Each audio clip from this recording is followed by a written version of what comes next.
শরীয়ত মারিফতে হবে পাল্লা গান, যেইভাবে বসে শুনছেন হিন্দু মুসলমান করে আজকে এমনি করে সুন্দর ভাবে থাকিলে নীরব।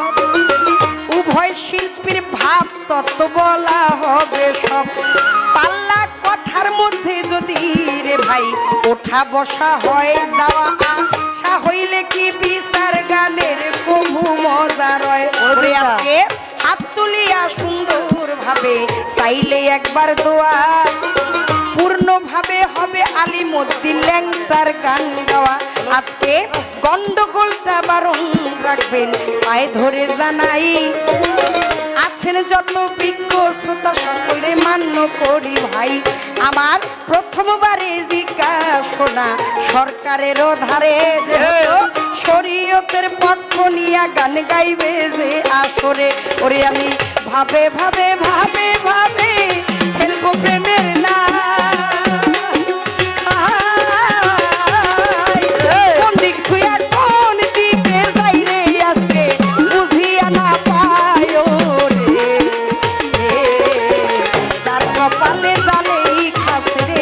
দুঃখ কহিলে না যায়, দুঃখ কহিলে না যায়, দুঃখ দুঃখ জীবন গেল, দুঃখ দুঃখ জীবন গেল, সুখ পাবো কোথায় রে, যার কপালে জালে খাসে রে বললাই, যার কপালে জালে খাসে রে। অনেকেই চিন্তা করতে পারে বাবলি সরকার গাইলো কেমন গান, মনে কষ্ট পাবেন নাই আছেন যত মহিয়া। আমি দুঃখের গান দিয়াই আজকে শুরু করতে চাই, সুখ পাওয়ার এই জীবনে কোনো দরকার নাই।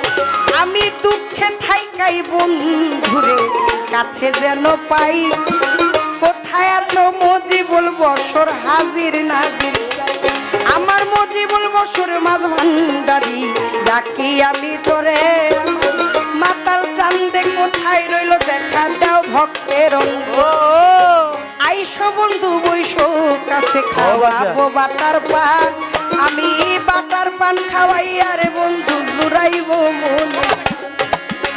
আস্তে ধীরে হবে আজকে ভাবের আলাপন, বসে বসে শুনবেন আছেন যত বন্ধুগণ। প্রথমবারে জিজ্ঞাসা সরকারের ধারে সরকার বলেন বলেন ভাবের কথা জানিতে চাই আসরে। এই শরীয়তের ইবাদত তিনটি ভাগে রয়, তিন ভাগে ভাগ কইরা দিছে আপে দয়ময়। তিন ভাগে ভাগ কেন জানিতে বাসো না, যেইভাবেতে দিবেন কথায় আমি করিব মান্য না। কি আসলো এই শরীয়তের ইবাদতকে নাকি তিনটি ভাগে ভাগ করা হয়েছে। আমি জানি, আমি দলিল পড়ে দেখেছি আপনার যে শরীয়ত সংবিধান আইন, এই আইনের মধ্যে শরীয়তের মধ্যে রয়েছে পঞ্চটি বেনা তথা কলেমা রোজা নামাজ হজ যাকাত। এই পঞ্চটি বেনা দাঁড়িয়ে আছে 5টি খুঁটির উপরে এবং রয়েছে আরো 8টি সরা। কিন্তু আরো দলিল পড়ে দেখতে পাই কি এই শরীয়তের ইবাদতে, এই শরীয়তের ইবাদতকে তিনটি ভাগে ভাগ করা হয়েছে। আমাকে যদি একটু আপনি বুঝিয়ে দেন যে এই শরীয়তের ওইখানে হইল 5 আর এখানে হইল 8, 8 পাশে হইল 13 ঘর। মূল যেই স্তম্ভ, মূল যেই খুঁটি, মূল যেই পঞ্চটি বেনা তা হচ্ছে কালেমা রোজা নামাজ হজ যাকাত। এর মধ্যে থেকে এর বাইরেই কি এই শরীয়তের ইবাদতকে তিনটি ভাগে ভাগ করা হলো নাকি এর আগেই তা? এই পর্যন্ত একটি কথা, আরো একটা কই জানি সঠিক ভাবে জায়গা মতো নিশান করবে সই। মেষের পালে সোনার মানুষ উদয় আরব দেশের চলছে বনের পাশে, নবী এসে দেখালেন সুপথ যার নাম শরীয়ত তরিকত, আর ওরাই হাকিকত মারফত।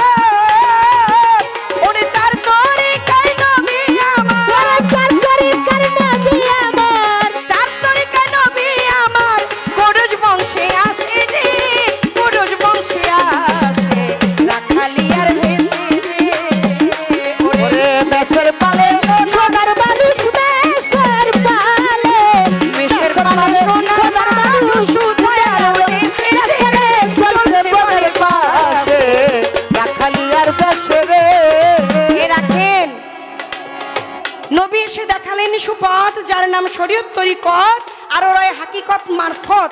চার তরিকায় নবী আমার পুরুষ বংশে আসে। নবী আমার শরীয়তের নবী, নবী আমার তরিকতের নবী, নবী আমার হাকিকতের নবী, নবী আমার এলমে মারফতের নবী। যদি এই চার তরিকার পারের কর্ণধার আমার দয়াল নবী হয়, তাহলে আমার একটু জানার দরকার এই শরীয়তের আবার আলাদা নবী নিযুক্ত করার কারণ কি? যাকে আলাদা নবী নিযুক্ত করলেন সেই কি এই দায়ভার ওই তো আবার আমার নবী পর্যন্ত নিয়ে যাওয়া? আলাদা নিযুক্ত করলেন, একজন পতি নিযুক্ত করলেন, উনি কি পারবেন শেষ পর্যন্ত এই নাও বে ওই পর্যন্ত নিয়ে যাওয়ার জন্য? যদি বলেন পারবে তাহলে সেটা শুনবো, আর যদি বলেন যে পারবে না তাহলে যাইয়া তো ওই জায়গা মতোই দিল, তাইলে আবার আলাদা করে নবীরা নিযুক্ত করবে। এই পর্যন্ত বলা কওয়া আর তো কথা না, ধুলি বাসিয়া ওই আজকে আমার ল্যাংটারও গান গাইও রে। যার কপালে জালে খাসে রে মাওলায়, যার কপালে জালে খাসে রে দুঃখ বলিলে না যায়, ও দুঃখ কহিলে না যায়। দুঃখে দুঃখে জনম গেল, দুঃখে দুঃখে জনম গেল, শুনবা ও কোথায় রে।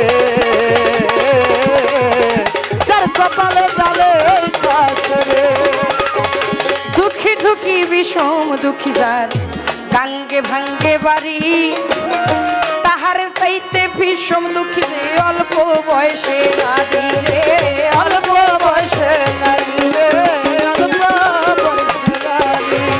দুঃখী দুঃখী ভীষণ দুঃখী ও যার গাঙ্গে ভাঙ্গে বাড়ি, তাহার চাইতে অধিক দুঃখী যে অল্প বয়সে, তাহার চাইতো বিষম দুঃখী যে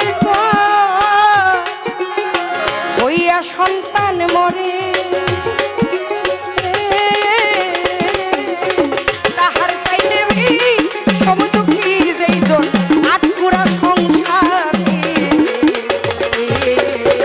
যার কপালে জালে কাছে গো দুঃখ কহিলে না যায়।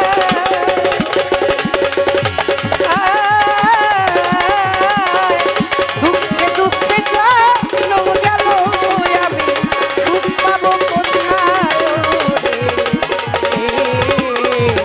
যার কপালে জালে খাসে গো দুঃখ কহিলে না যায়, ওরে দুঃখ কহিলে না যায় আমার।